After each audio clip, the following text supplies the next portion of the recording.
Hi, boys and girls. Oh, I'm so glad you're here today because it's story time with me, Miss Lexi Andrews.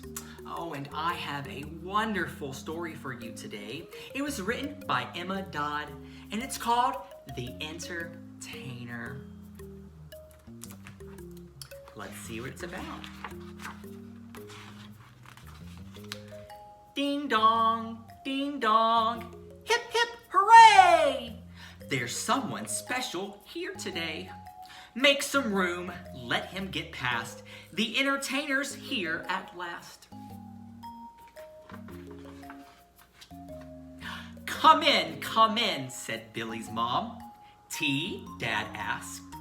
Please do have some. Your costume looks so realistic.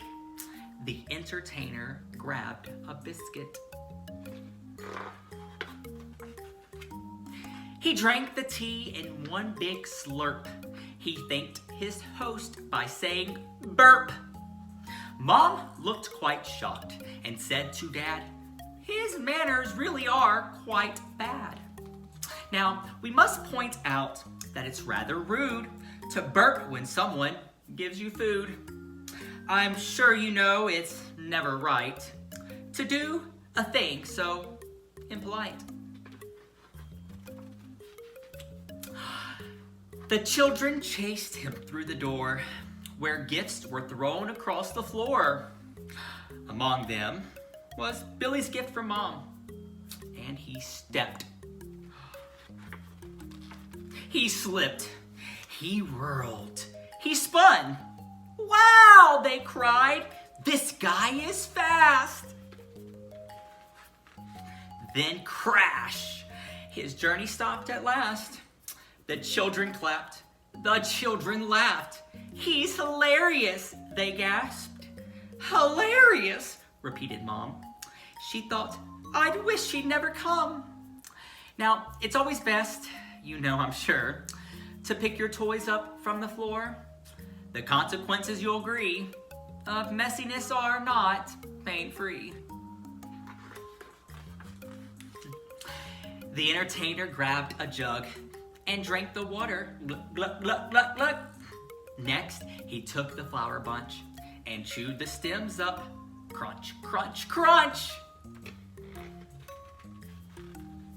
And then the entertainer found a bowl of fruit.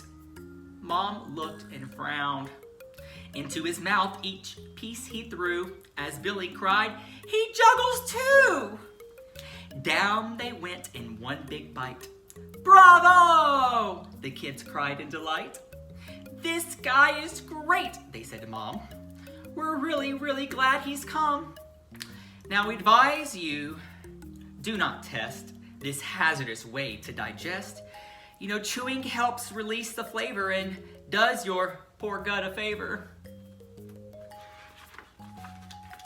When he finished juggling fruit, the children asked to try on his suit. They tugged and yanked and poked and ripped, but couldn't find where it unzipped. He stopped the kids with big brown paws, attached to which were long, sharp claws. He reached out for a red balloon when pop, pop, boo!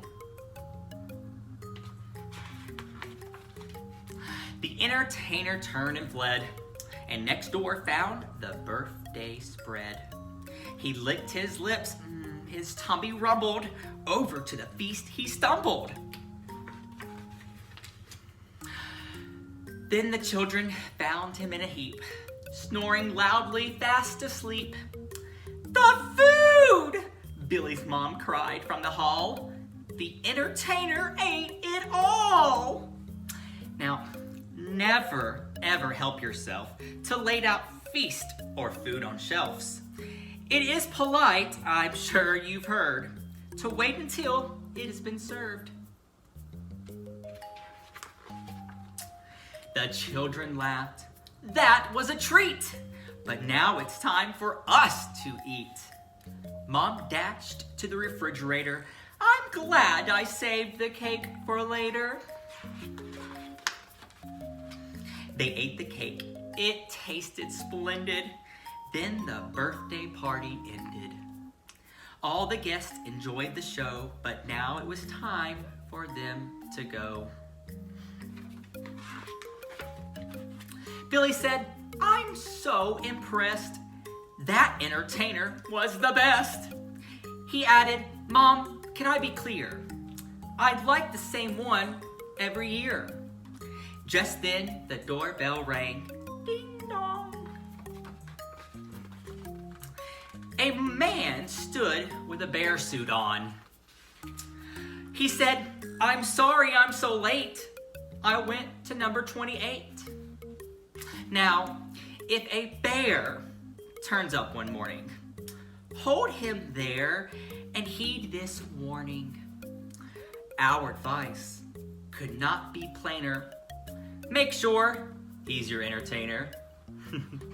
Oh, I'm so glad I was able to share that book with you called The Entertainer.